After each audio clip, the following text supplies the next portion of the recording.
किसी मकान के सामने चट्टान का एक बड़ा टुकड़ा पड़ा था। मालिक ने चट्टान उठाने के लिए किसी मजदूर का बंदोबस्त किया। मजदूर ने कोशिश की, लेकिन वो चट्टान को उठाना तो दूर, उसे हिला तक न सका। मालिक करीब खड़ा होकर ये देख रहा था।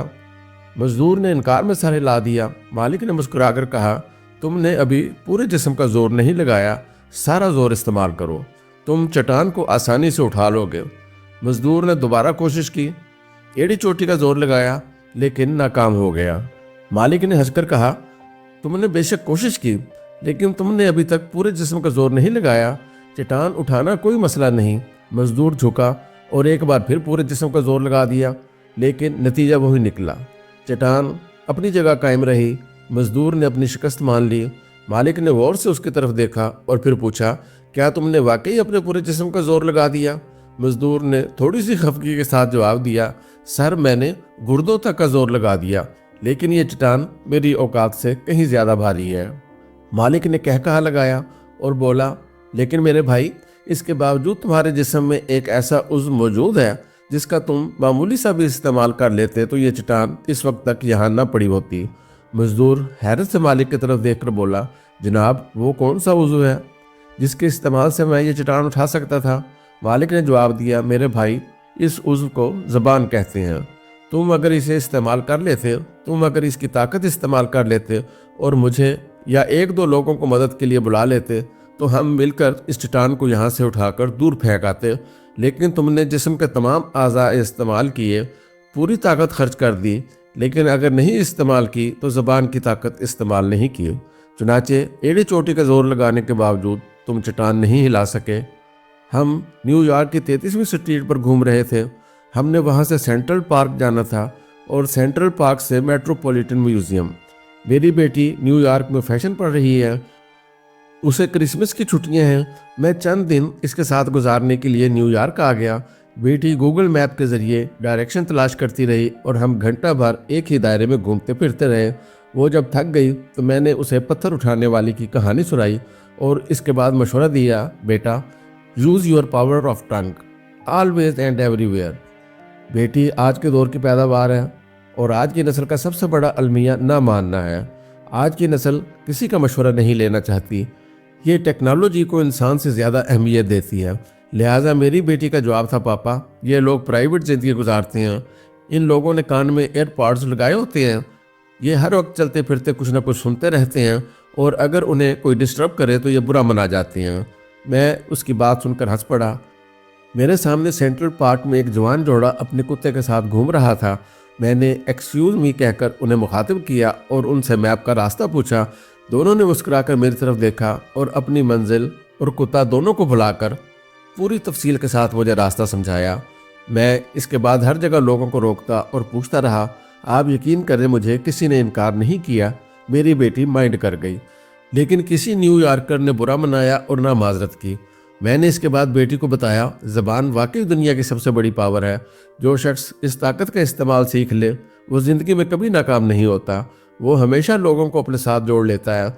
लिहाजा कभी पूछते हुए ना घबराएं, ना रास्ता और ना ही किसी मुश्किल का हल।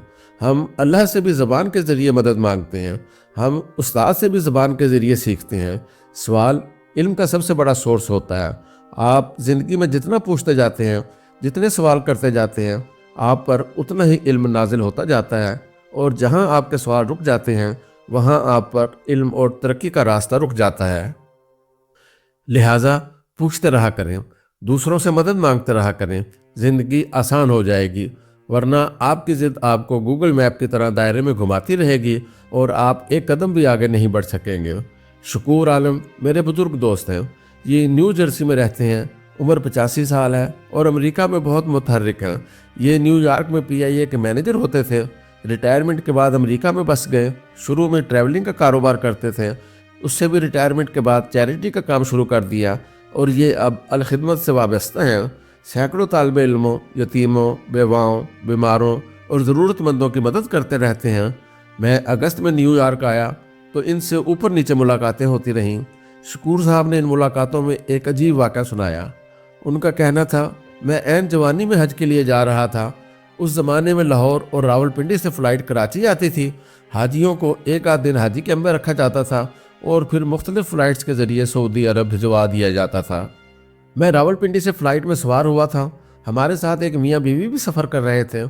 وہ بیچارے پہلی بار جہاز پر بھی سوار ہوئے تھے اور ان کا غالباً اپنے شہر سے باہر بھی پہلا سفر تھا۔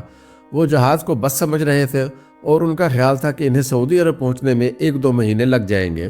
بہرحال ہم کراچی اتر گئے، میں نے بیلٹ سے اپنا سامان اتارا اور باہر نکل گیا، لیکن پھر مجھے اچانک خیال آیا وہ دونوں میاں بیوی بزرگ بھی ہیں، ان پڑھ بھی اور سادے بھی، وہ بیچارے اپنا سامان کیسے لیں گے اور ایئرپورٹ سے باہر کیسے نکلیں گے؟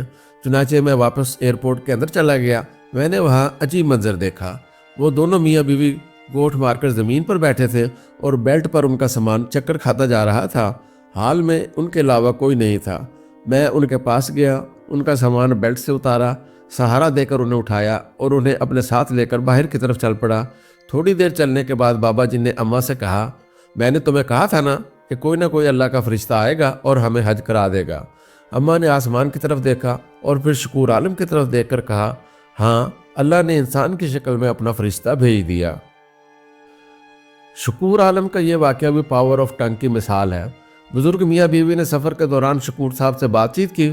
بات چیت اتنی معصومانہ تھی کہ شکور عالم نے بزرگوں کی ذمہ داری اٹھا لی۔ دوسرا، وہ دونوں بھی ایک دوسرے کے ساتھ اچھی اور پر امید بات چیت کر رہے تھے، اور میرا تجربہ اور مشاہدہ ہے انسان جب ایک دوسرے کے ساتھ امید سے بھرپور، مثبت اور اچھی بات کرتا ہے تو اس کا نتیجہ بھی اچھا نکلتا ہے۔ نیو یارک میں کرسمس کی تیاریاں جوبن پر ہیں، پورے شہر میں کرسمس مارکیٹیں لگی ہیں۔ 48 اسٹریٹ پر راک فیلر بلڈنگ کے سامنے بھی مارکیٹ لگی تھی۔ 4 سائڈز پر لکڑی کے کیبن میں چھوٹی چھوٹی دکانیں تھیں، جبکہ درمیان میں مصنوعی برف پر سکیٹنگ ہو رہی تھی۔ راک فیلر بلڈنگ کے سامنے دنیا کا سب سے بڑا کرسمس ٹری لگایا جاتا ہے۔ پوری دنیا سے سیاح یہ ٹری دیکھنے اور اس کے ساتھ تصویریں بنوانے کے لیے آتے ہیں۔ میری چھوٹی بیٹی بھی میرے ساتھ تھی، اس کی عمر 12 سال ہے۔ یہ ایک دکان سے میش میلو لینا چاہتی تھی۔ لائن بہت لمبی تھی، جبکہ ہمارے پاس وقت کم تھا۔ میں نے اس سے کہا، میں آپ کو ابھی پاور آف ٹنگ کا مظاہرہ کر کے دکھاؤں؟ بیٹی حیرت سے میری طرف دیکھنے لگی۔ میں اسے کاؤنٹر پر لے کر گیا، اس سے میش میلو پسند کرائے اور اس کے بعد لائن میں سب سے آگے کھڑے شخص کو $20 کا نوٹ پکڑا کر درخواست کی، کیا آپ اپنے آرڈر کے ساتھ ہمارا آرڈر بھی کر سکتے ہیں؟ لائن بہت لمبی ہے اور ہمیں ذرا جلدی ہے۔ اس شخص نے خوش دلی سے جواب دیا، کیوں نہیں، اور ساتھ ہی اس نے اپنے آرڈر کے ساتھ ہمارا آرڈر بھی دے دیا، اور یوں 2 منٹ بعد ہمارے میش میلو ہمارے ہاتھ میں تھے۔ میں نے اس اجنبی شخص کا شکریہ ادا کیا اور اس کے ساتھ بیٹی کو مشورہ دیا، دیکھو ہم نے چند لفظوں کی طاقت سے ایک اور پتھر اٹھا لیا، لہٰذا بیٹا بات کرو، دوسروں کی ہیلپ لو اور مدد مانگنے والوں کی مدد کرو۔ زندگی کا سب سے بڑا سبق یہی ہے۔